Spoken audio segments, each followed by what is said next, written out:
Hi guys, good morning sa inyong lahat. Nandito ako ngayon sa may baybayin guys. Habang break time guys. Kaya nandito ako ngayon para samahan nyo ko guys. Let's go.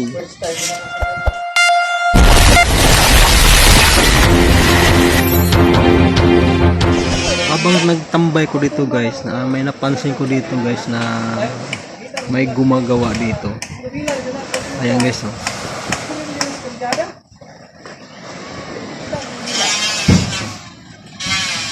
Ang tawag do dito guys, floating cottage guys.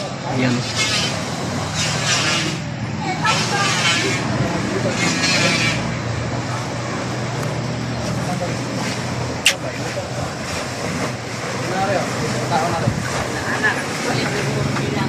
Habang ginagawa nila guys, ayan, malaking floating cottage to kayo. Talagang ginagamitan nila guys ng puro kukulamber. Ayan, oh.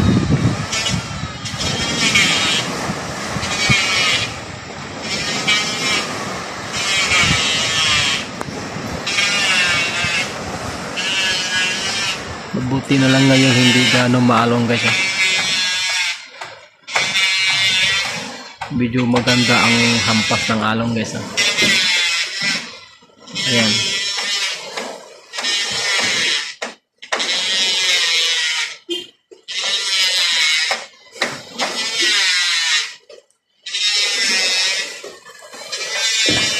Ito guys, medyo matagal ito matapos kasi tatlo lang gumagawa. Ayan.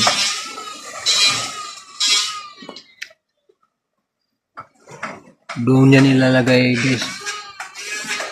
Doon sa may ano guys na may nakalagay buya tawag.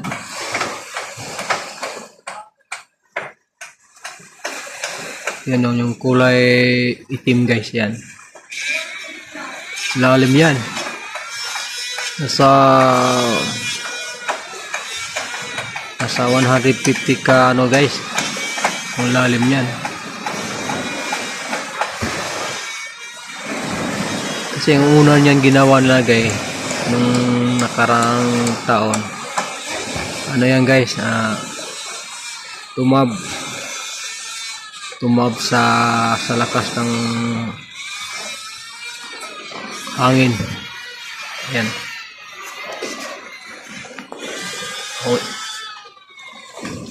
Ang unang ginawa nila dyan kawayan.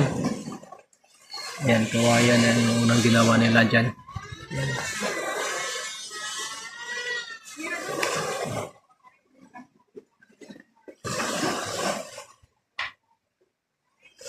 Kaya habang nandito tayo guys sa baybayin, manonood muna tayo nito. Ang ginawa nila yung pinaka para lumutang yung floating cottage, kaya nilagyan ng drum. Yung kulay asul na drum. Ayan ang nagdadala para lulutang ang floating cottage. Madami-dami yung drum nilagay dyan. Maraming drum nilagay. Parang lulutang-lutang yung para lulutang yung ginawa ng floating cottage. Kasi dati marami dito nung ako ay unang pagdating ko rito, yung bago pa lang rito, maraming floating cottage dito.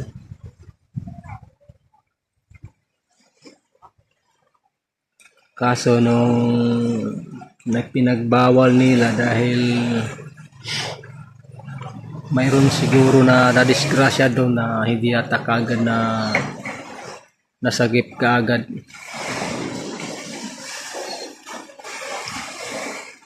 Pero itong floating cottage na yon, hindi yan pang sarili na nila ito, hindi pang ano, ang tawag dito na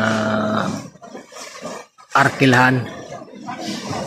Yung floating na to, ang sarili lang to. Ang may-ari niya, itong may-ari ng bahay na yan, oh. Yan. Kanya nila ng pambot na yan. Bali tatlong pambot yan eh. Nandoon nakalagay sa kabila, doon sa kabila, sa likod nito.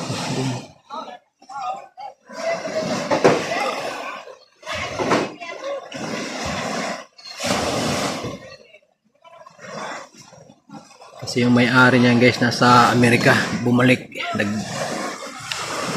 ilang buwan nandito naman yan. Ito lang hinihintay pag matapos yung floating cottage o uwi naman dito yan. Kaya dito tayo lipat tayo ng para maganda-ganda makuha natin view dito sa baybayin.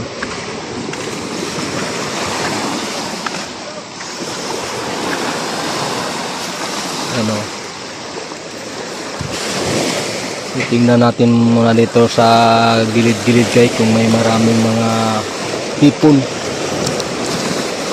para makapaglatag tayo ng lambat.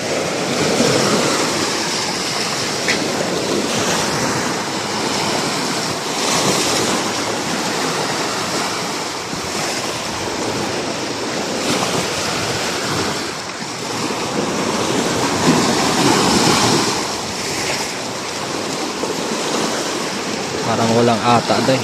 Parang wala ata guys. Ayan guys oh.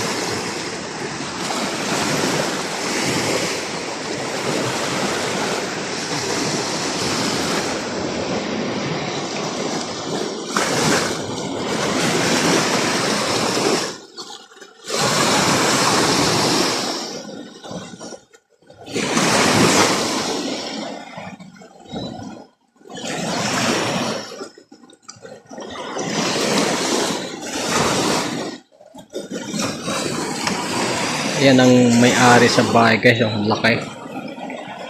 Para ring bahay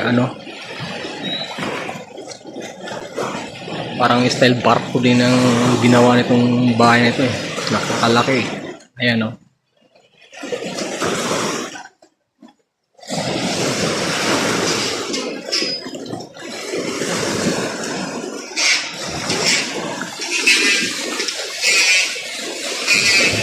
Bababa tayo dito guys para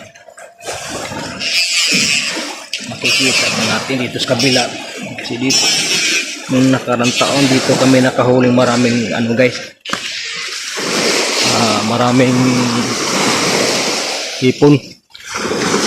Tawagin sa amin pasayan.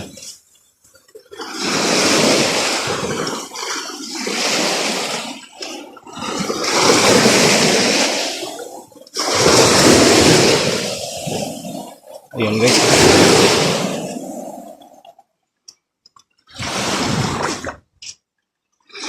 Aba, umaambon guys.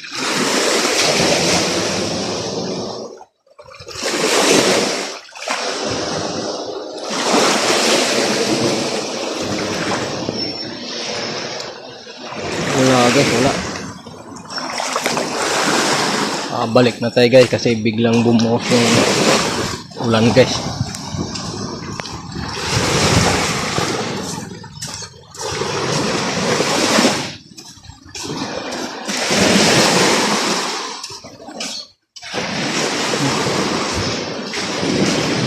Itong ulan na to, gadala ng sakit to guys.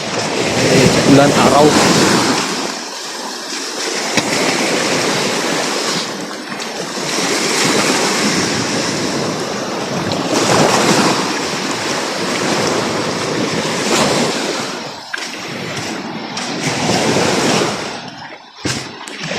Tayo dito sa cottage guys.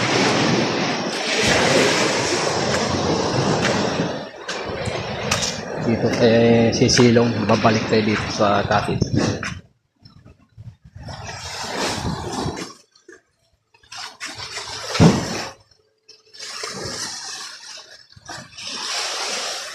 Yan yun, cottage na pinalitan ng bubong guys oh. Pinalitan ng lipa.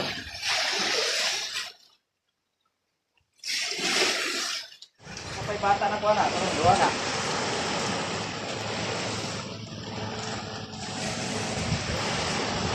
Ayan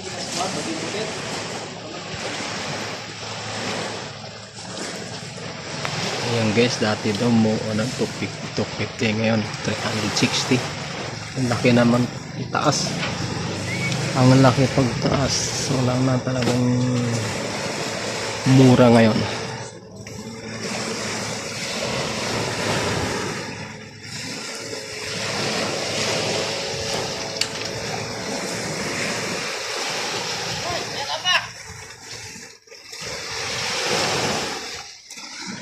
Laglag yung hagdan na guys. Inaano sa alon, lumalakas yung alon.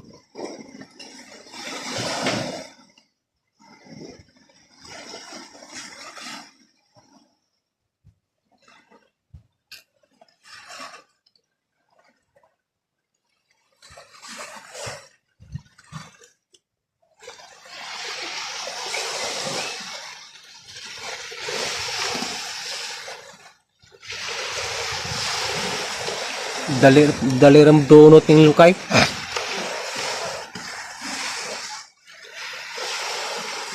Kanus aram na kita oram ni mo itong apa ituig no?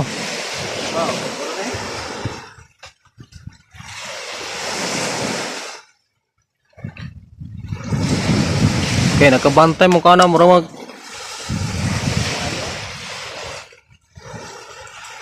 pilar ka bulan ra.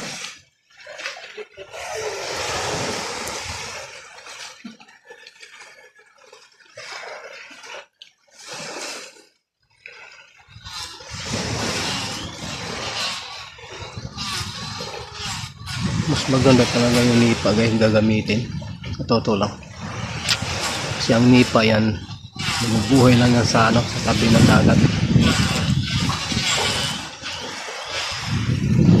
kaso guys ang mahal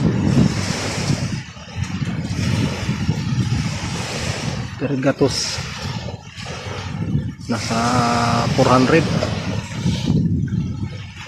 ang nipa nga karap 400 no plus. Oh. Kalibong gatos. Ha? Kahit tapos kalibong gatos, kapit 1,500 ang gatos. Abot mo sa itong baga.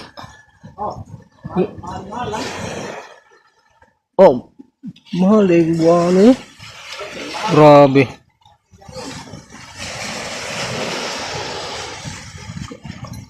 Kala ko guys 400. Hampir gatos pero ano pala 1,000 dipindi para sa kapal. Kaya hanggang dito lang guys. Ang vlog ko. Thank you for watching. Bye bye.